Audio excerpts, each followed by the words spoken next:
Part 2 Opel-video. Ja tilanne on nyt sen näköinen, että me on vaan jaksettu kuvata, että keskiöt tai noi pultit on otettu molemmilta puolilta auki. Sitten tää on tältä puolelta otettu jo irti. Mut sitten tuolla välissä tota pulttia ei olla saatu auki. Vasemmalla puolella ei olla tosiaan tota otettu irti. Mutta toi keskihomma on otettu irti. Sitten täällä tota on koitettu, mutta ei millään avaimella oikein meinaa aueta. Ja sitten tätä on vähän pilattu. Rälläkärillä kirjoitettu Speed Hunters tohon ja jotain hippimerkkiä ja sitten on kirjoitettu Vehkuli Racing tohon ja niin edespäin. Sitten tosiaan mä olin tuolla isolla pojalla, niin ne oli korjannut tän takaluukun, että se aha, paina sitä, että sekin nykyään toimii, kun se oli rikki. Nyt saatiin sellainen päähänpisto, että voitais koittaa, että jos ottais äänenvaimenne irti, sit jos sieltä sisältä tulisi vaikka jotain pois tai jotain, että saatais tähän vähän röyheimmät äänet vielä. Jos siihen vetäis vaikka suoran putken, niin katsotaan miltä se sitten kuulostaa. Putki irtos tuolta. Nyt se vähän röpöttää.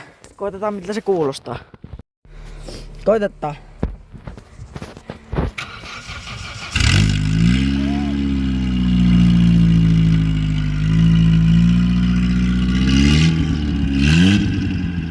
Onhan ne paremmat.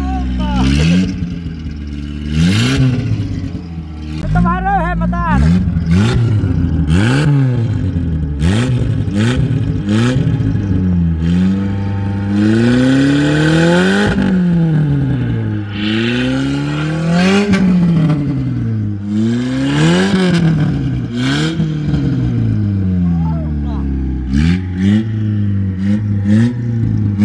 Nyt me otetaan pakoputki. Me saatiin se täältä kiinnikkeestä irti. Tonne jää nyt sitten tollanen putki. Toi otetaan kokonaan pois. Otetaan änkkä irti, kun se ei muuten taitu tuolta, kun siinä on sellainen, tai kun se menee mun mielestä takapääakseli on siinä eessä, tai en mä muista nyt ihan varmaan, oli se vissiin. Niin se pitää ottaa pois ja sit se lähtee pois. Käytiin tuossa justiinsa, että projekti, minkä takia tää auto ei liiku, niin se ei oo edistynyt yhtään ja no, kaikkea kerkiää aina tekemään. Pieniä probleemia änkän irrotuksessa. Kyllä se on jo kohta tullut sieltä.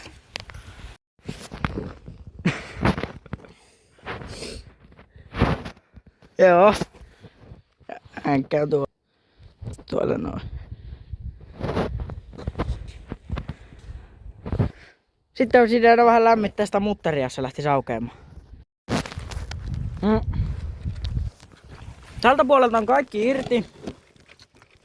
Tuolta saatiin toi pois. Toi on irti. Ja toi, mut nyt se pitäisi vaan koittaa niinku saada tulemaan pihalle tästä sivuun. Kauan myöhemmin saatiin se, ne mikä pitää ottaa jarrusatulaa kiinni, niin eka pultti saatiin jo pihalle. Miko lämmittää sitä toista. Kootetaan sekin. Kauhea tappelu oli kyllä saada auki se, mutta kohta on kuitenkin irti. Saatiin toiselta puolelta, tai ei oikeastaan saatu mitään valmiiksi. Nyt lämmitetään tätä puolta ja koitetaan saada se alempi mutteri irti. Ja niin edespäin. Mutta tältä puolelta pitäisi vaan saada vielä, että toi tulisi ulos. Toi pitäisi saada hakattua alas toi tuolla toi. Ja niin. Nyt saatiin se vihdoinkin irti.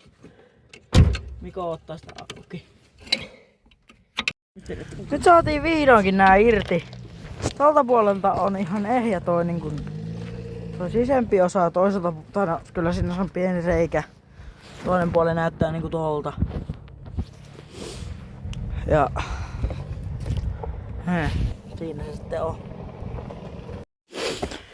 Remontti on nyt siinä pisteessä, että jarrukenkä on koetettu ottaa irti.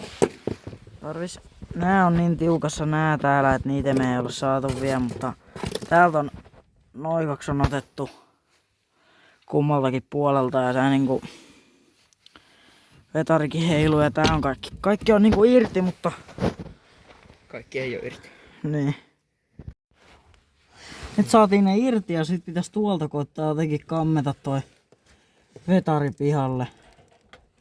Saa nähdä lähteekö.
Nyt saatiin täältä jarrusotula pois ja toiselta puolelta oikeastaan siellä on sama tilanne. Se on nyt niinku tossa. Sitten pitäis noi vetoakselit, niin ne pitää kammeta pois. Sitä nyt ei tässä videossa enää tehdä. Mutta remontti on nyt siinä pisteessä, että ainoastaan toi vetari irti ja sitten uutta ostelemaan.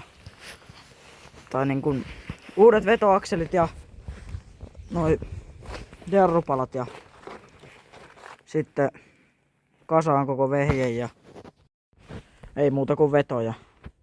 Sitten me tehtiin kans jotkut 3 vuotta vanhat Jeesus-teipit oli täällä.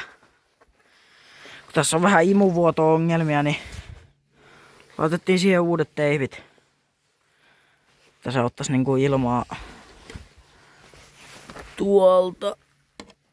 tuolla jossain se reikä pilkottaa, kun tosta menee toi.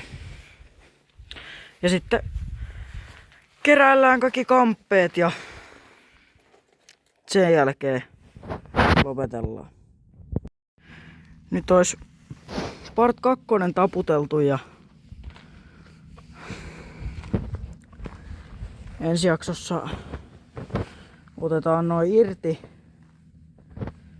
tuolta niinku moottorista noin vetarit ja sit pitäisi uudet ostaa ja jarrupalatkin ja sit kootaan kaikki ja niin edespäin. Tää video olisikin sitten niinku tässä.